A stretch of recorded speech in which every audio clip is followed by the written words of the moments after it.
Assalamualaikum. Baiklah, di sini saya akan kongsikan cara-cara untuk melakukan atau melaksanakan tugasan dalam buku aktiviti Pendidikan Islam tahun 2. Baik, jadi di sini ada arahan iaitu bina ayat berdasarkan peta di bawah.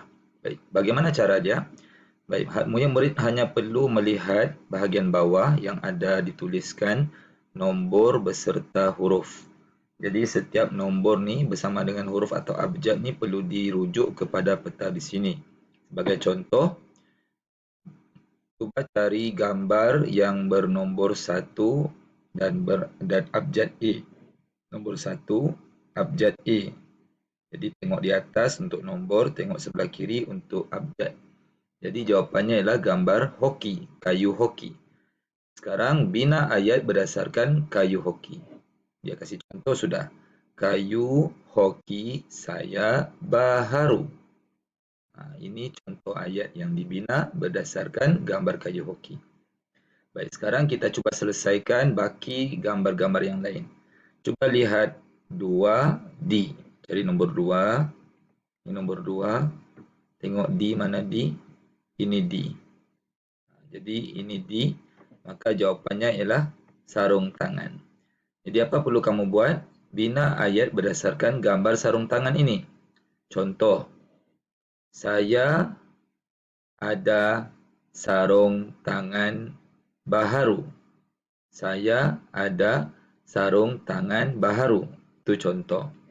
Tengok gambar 3B pula. 3B.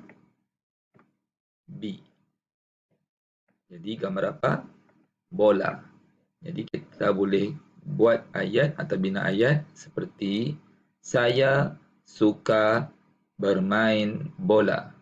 Saya suka bermain bola. Jadi perlu bina ayat berdasarkan gambar. Ini cikgu bagi contoh saja. Kalau mau buat ayat yang lain pun tidak ada masalah. Asalkan berpandu kepada gambar yang kita telah tandakan. Kemudian 4C. 4C. Ya, apa gambar dia? Nampak ni? Ni kita panggil apa ni? Tembikai kah? Ataupun kuih ni? Jadi kita cuba jawab berdasarkan gambar.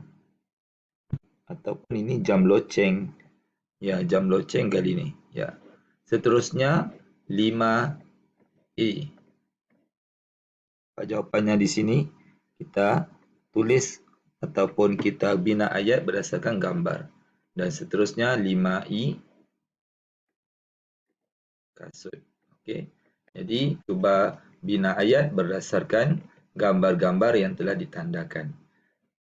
Baik, jadi murid-murid boleh rujuk kepada panduan yang akan cikgu kongsikan, iaitu contoh-contoh perkataan dalam tulisan Jawi. Jadi murid-murid hanya perlu membaca atau mengeja perkataan itu dan bina ayat berdasarkan perkataan yang telah disediakan. Semoga berjaya.